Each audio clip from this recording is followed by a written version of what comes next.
Segundo, a fartura vem de Deus. A fartura de Jacó, ela vem de Deus. Jacó diz o seguinte: olha, eu tenho fartura. A palavra que Jacó usa para fartura no hebraico dá a ideia de plenitude, completude. Eu estou completo. Eu tenho bens materiais, eu tenho bens espirituais. Isso é completude.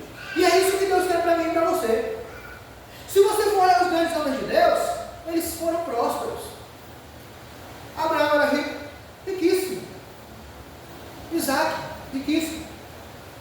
Jacó, riquíssimo. Esaú, riquíssimo. Jó nem se fala, o homem mais rico do Oriente. Salomão, Davi, homens que prosperaram e que tiveram a sua completude. Eles estavam na presença do Todo-Poderoso. Eles estavam na presença de Deus. Por isso que Jacó chega com muitos bens e ele diz: irmão, eu sou completo. Eu tenho fartura. Porque os bens, eles estão aqui, mas eu preciso da graça e da misericórdia. E Jacó reconhecia isso. Lá em Gênesis 32:10, ele diz o seguinte: menor sou eu que todas as benéficas e que toda a fidelidade que fizeste a teu servo, porque com o meu cajado passei esse Jordão e agora me tornei em 2 anos. E o que ele diz aqui, que Deus foi benevolente para com ele. Eu não sou digno de todas as misericórdias de Deus. Deus tem sido tão misericordioso conosco. Deus tem sido tão bondoso para comigo e para com você. E às vezes a gente esquece de agradecer. Por problemas pequenos, nós esquecemos de agradecer a Deus e de colocar a nossa gratidão. A fartura, irmãos, está ligada à confiança na provisão divina e não apenas em riquezas materiais.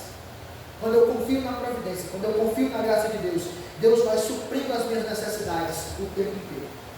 E a fartura, a riqueza espiritual e a riqueza material, ela também é estendida aos nossos filhos, à nossa posteridade. Ela não é uma coisa só para mim. A Bíblia diz que quando eu sou obediente a Deus, Ele vai abençoar a minha posteridade. A fartura, ela vai alcançar os nossos filhos. Ela vai alcançar os nossos descendentes. Salmo 112, verso 1 e 3. Olha o que a Bíblia diz: louvai ao Senhor. Bem-aventurado o homem que teme ao Senhor e que anda nos seus mandamentos e tem grande prazer. A sua semente será poderosa na terra. A geração do justo será abençoada. Olha o que Deus está dizendo. Você obedece a Deus? Você obedece os princípios normativos da palavra? Ensina os teus filhos a andar no caminho do Senhor. Se você faz isso, isso será a realidade na sua vida. Porque Deus não é para que minta, nem filho bom para que se arrependa. E agindo Deus, ninguém poderá impedir. Prosperidade e riqueza haverá na tua casa. E a sua justiça permanecerá para sempre. Então, perceba que Deus está dizendo que haverá na minha casa prosperidade e riqueza. Eu posso ser rico e não ser próspero. Que é o que acontece muito. As pessoas são ricas, têm muitos bens, mas não têm plenitude, não têm fartura, não têm prosperidade. Porque a prosperidade ela está ligada à aventura, à felicidade e à presença de Deus. Bem-aventurado aqueles que temem ao Senhor. E quando nós fazemos isso, existem promessas para nossos filhos. Porque a bênção, ela é extensiva.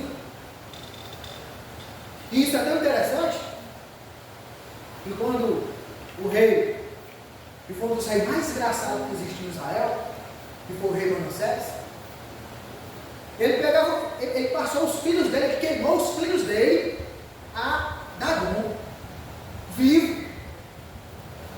Ele pegava a criança toda sexta-feira e eles faziam um sacrifício e eles queimavam as crianças vivas no vale de Tofé, ficavam batendo tambor para não se ouvir os gritos das crianças.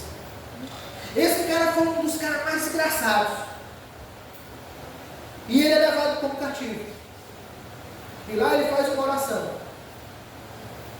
E ele diz: Senhor, lembra que tu prometeste a Abraão, a Isaac, a Jacó e a Davi. E Deus tirou ele de lá, por causa de Abraão, de Isaac, de Jacó e de Davi. Então isso nos mostra que a posteridade, ela será abençoada, é isso que Deus está dizendo.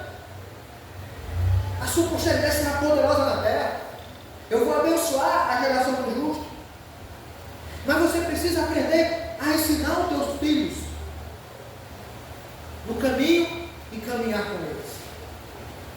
Fui moço e agora sou velho, mas nunca vi desamparado o justo, nem a sua semente a mendigar o pão.